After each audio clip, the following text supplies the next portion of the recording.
marquer le petit pouce bleu. Hein.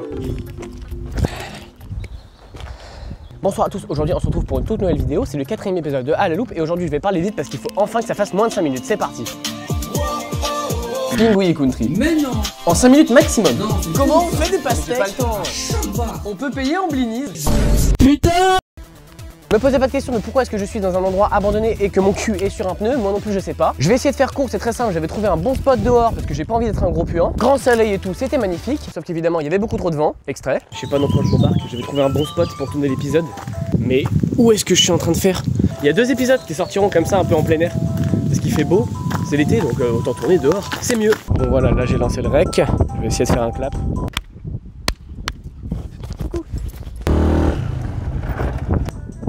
Bonsoir à tous, aujourd'hui j'avais trouvé un bon spot pour faire ce plan, mais il y a trop de vent. Du coup bah faut que je change. Voilà, du coup je me suis rétracté sur ça, je laisse me dire dans les commentaires si ça vous va. Moi je trouve ça nul. Plus vieille que ta grand-mère, cette histoire commence en 1789. En plein cœur de l'ancien régime, le roi Louis XVI est au pouvoir, mais le peuple est dans la merde. Grosse alliance, coup de hache, bref, vous l'avez compris, on va parler de la prise de la Bastille. Et non, je vous promets que c'est pas un projet de cours pour une raison très simple. Le floss, vous le feriez vous? Et mon cul par exemple, est-ce que vous voulez le voir? Faut que je vérifie que ça règle toujours parce que j'aurais trop le seum sinon. D'abord, commençons par placer le contexte. Aux alentours des années 1989, quand Louis XVI est au pouvoir, les riches, donc le clergé et la noblesse, payent quasi pas d'impôts. Et les pauvres dans tout ça, ils en prennent plein la gueule. Caillou! Bref, à ce moment-là, les caisses de l'État étaient vides. Il y a eu une mauvaise récolte, du coup le pain était plus cher, résultat, famine, misère, colère. En parallèle, les idées des Lumières, donc liberté, égalité, séparation des pouvoirs, commencent à vraiment circuler. Le peuple de l'époque se demande alors pourquoi est-ce que certains vivent comme des esclaves pendant que d'autres chillent dans un château. En 1789, le roi convoque les États généraux pour trouver une solution. Mais très vite, les représentants du tiers-État, donc le peuple, se rendent compte qu'ils ont globalement aucun pouvoir. Ils se rebellent et se proclament Assemblée nationale et prêtent serment du jeu de paume. Ils se promettent de jamais se séparer avant d'avoir eu une constitution. Maintenant qu'on a vu le contexte, passons aux événements du 14 juillet. Nique ta mère! Début juillet, Louis XVI prépare un sale coup. Il ramène des troupes autour de Paris et la tension monte de fou. En plus, le 11 juillet, il vire Necker, un ministre populaire qu'il voulait réformer. C'est là l'étincelle, le 12 juillet, quand le peuple descend dans les rues, et là, ça va péter. Le 13 juillet, les Parisiens pillent toutes les armureries de Paris pour trouver du poulet. Non, pour trouver des flingues. Mais bien qu'ils aient trouvé beaucoup de flingues, ils n'ont trouvé 0 munitions.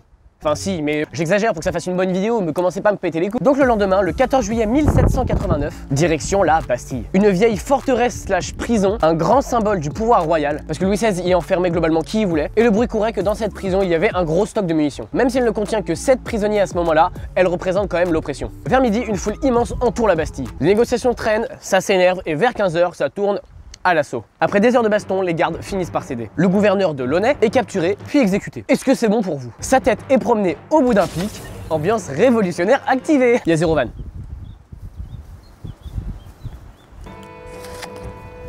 La prise de la Bastille, ce n'est pas qu'un simple coup de force, c'est un choc symbolique immense. Le peuple a montré qu'il pouvait se révolter et gagner du pouvoir face à la royauté. Ça marque le début de la Révolution française. Ah, j'ai des trucs dans les yeux, nique sa mère le vent. Dans les jours qui suivent, le roi est obligé de reculer. Il rappelle Necker, vous savez celui qui a été viré là. Et surtout, il reconnaît l'Assemblée nationale. Vous vous rappelez ceux des réunions qui avaient aucun pouvoir là? Eh ben ils sont enfin reconnus.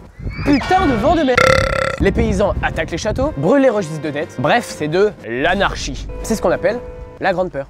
Résultat, dans la nuit du 4 août 1789, la nouvelle Assemblée nationale abolit les privilèges. Et un mois plus tard, le 26 août, elle adopte la Déclaration des droits de l'homme et du citoyen. Liberté, égalité, souveraineté du peuple, c'est une nouvelle ère qui commence. Bref, la Bastille, ce n'est pas juste une prison prise d'assaut, c'est un signal. Le peuple entre dans l'histoire et la monarchie absolue commence à s'écrouler. Sur ce, j'espère que cette vidéo vous aura plu. J'espère surtout qu'elle fait moins de 5 minutes. Désolé pour ce décor un petit peu improvisé, sinon le son allait être dégueulasse. Sur ce, on se retrouve pour de prochains épisodes de À la loupe. Hop là!